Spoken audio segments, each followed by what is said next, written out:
अस्सलाम वालेकुम नाज़रीन, आज इमरान खान को साइफर केस में 10 साल की सजा सुनाने के बाद शाहजेब खानजादा, नदीम मलिक और मुनीर फारूक का मौक़िफ़ भी सामने आ गया।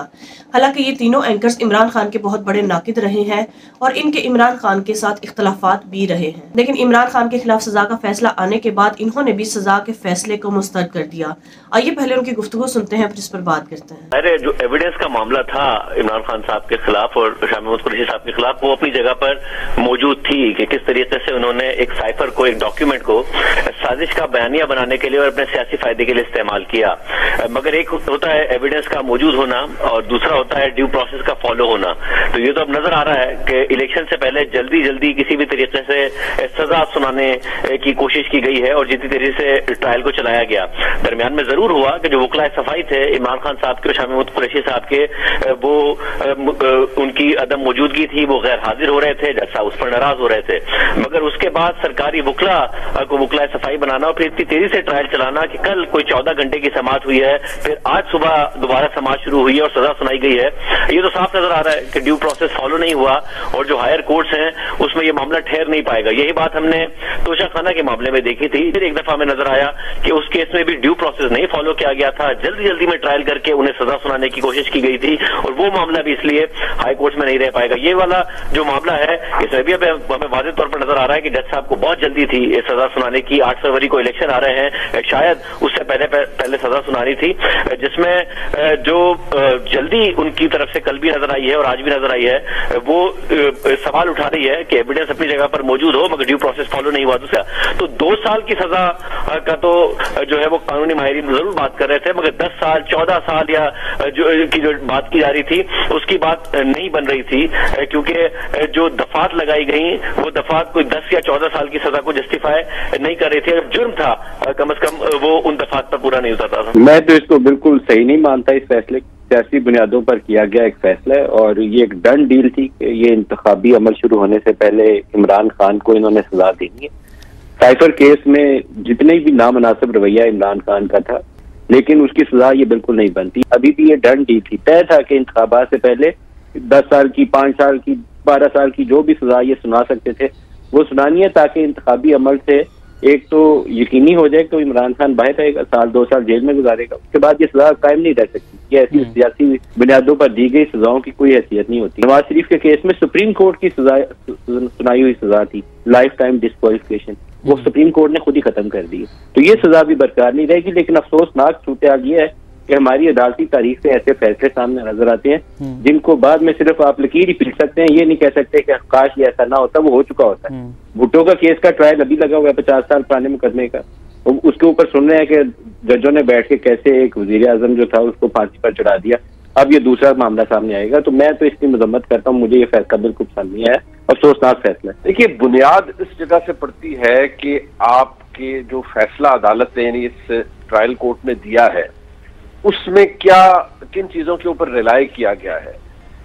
मैं दोबारा अर्ज करूंगा कि अगर तो प्रोसिक्यूशन विटनेसेस के अकाउंट के ऊपर रिलाई किया गया है, यानी जो वहां से चीजें दी गई हैं, तो उससे ये तो चलें बिल्कुल साबित होता है कि सियासी मामलात के लिए इस्तेमाल किया गया। लेकिन उसके अलावा जो क्वांटम है, जो यानी कि सजा कितनी बड़ी है, यानी 10 साल की सजा, ये कोई छोटी सजा नहीं है। इसके ऊपर ये एक बड़ा सीरियस जुर्म है। लग ये रहा था, मेरी दानिश में भी ये था कि यार चले बहुत भी आप करेंगे 2 साल, 1.5 साल, 3 साल, इससे ज्यादा बनती नजर नहीं आ रही थी। लेकिन 10 साल की सजा इतनी ज्यादा सजा है। वैसे तो एक दिन के लिए भी किसी को पाबंद सलासत रखना या सजा देना बगैर जुर्म के गलत होता है। लेकिन मेरा सिर्फ नुक्ता नजर एक है कि जब ये फैसला आएगा तो उसमें फैसले के अंदर कितना मजबूत फैसला है या ये कितना कमजोर फैसला होगा कि अदालत जब ट्रायल कोर्ट से हाई कोर्ट के अंदर ये मामला जाएगा यकीनी तौर पर, तो वहां पर इस फैसले को खदेड़ा जाएगा। इसके अंदर जो कानूनी सुकम है उनको निकाला जाएगा और उसी की बेसिस पे इस फैसले को कलअदम कराने की कोशिश की जाएगी। लेकिन क्योंकि अभी इस वक्त माहौल ये है कि हम इंतखाबात से महज 8-9 दिन की दूरी पर है और इमरान खान साहब इसके खिलाफ इसके खिलाफ अपील भी अप्लाई करते हैं, तो उसमें भी टाइम लगेगा। अब तो वो बेल भी इन्फेक्चस होगी क्योंकि इमरान खान साहब को सजा हो चुकी है। और यहाँ पर अगर देखा जाए तो सजा के बाद एक और इम्पैक्ट आता है, वो है डिस्क्वालिफिकेशन का। ये डबल डिस्क्वालिफिकेशन है जो कि इमरान खान की हो चुकी है, यानी कि وہ پہلے بھی توشہ کیس کی کنوکشن کے بعد 5 سال کے لیے نااہل ہو چکے تھے. اب یہ سائفر کیس کے اندر جو ان کی سزا ہے یہ بھی نااہلی ہے اور ایک اور ان کے لیے رکاوٹ ہے کہ وہ پارلیمانی سیاست کے لیے اندر پھر نہیں آ سکتے.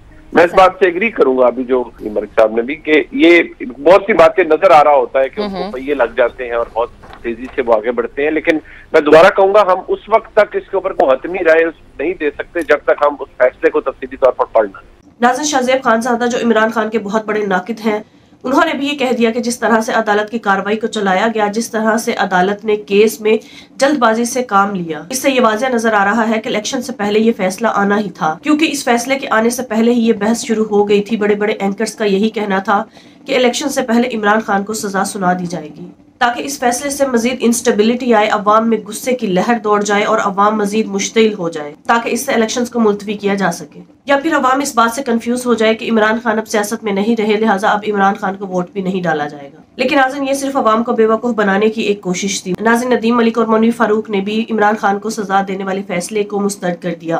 ان کا بھی یہی کہنا تھا کہ یہ فیصلہ جب سپریم کورٹ میں جائے گا تو ویسے ہی اٹھ جائے گا, کیونکہ یہ کیس جھوٹ پر مبنی ہے اور ٹرائل میں بہت ساری غلطیاں ہیں, کیونکہ یہ فیصلہ بہت کمزور ہے بیرونی طاقتوں کی طرف سے. جس طرح سے عمران خان کا تختہ پلٹا گیا اور یہ بھی واضح ہو گیا کہ طاقتور لوگوں نے پاکستان کے معاملات میں مداخلت کی تھی, اور اس پر پاکستان کی طرف سے بھی بڑا سخت رد عمل سامنے آیا, اور اس بارے میں عمران خان کا موقف بالکل ٹھیک تھا. لہٰذا یہ سائفر کیس کا فیصلہ بالکل بھی نہیں ٹک پائے گا. جج صاحبان کی شاید کوئی مجبوری رہی ہوگی, ان پر اتنا زیادہ دباؤ ڈالا گیا کہ وہ اس دباؤ کو اور پریشر کو برداشت ہی نہیں کر پائے. اب ظاہری سی بات ہے, جب طاقتور لوگوں کی طرف سے دباؤ ڈالا جاتا ہے تو یہ دباؤ صرف ریکویسٹ نہیں ہوتی, تو بہت سے لوگ یہ دباؤ برداشت ہی نہیں کر پاتے, کیونکہ ہر کوئی عمران خان کی طرح مضبوط اعصاب کا مالک نہیں ہو سکتا, اور کمزور لوگ اس دباؤ کو برداشت نہیں کر پاتے. لہٰذا عمران خان کو 10 سال کی سائفر کیس میں سزا سنا دی گئی. یہ الیکشن کو ملتوی کرنے کی یا الیکشن میں دھاندلی کرنے کا ایک جواز ہے, تاکہ لوگ غصے میں آ کر مشتعل ہو کر گھروں سے نکلیں اور پی ٹی آئی کو مزید نکر میں لگانے کا انہیں موقع مل سکے. لہٰذا عوام سے اپیل ہے کہ وہ اپنے ووٹ کے حق کو زیادہ سے زیادہ استعمال کرے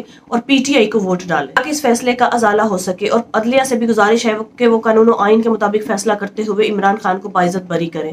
ناظرین, آپ کے اس بارے میں کیا رائے ہے؟ کامنٹ میں جو بتائیے گا. اگلی ویڈیو میں ملتے ہیں, تب تک کے لیے اللہ حافظ.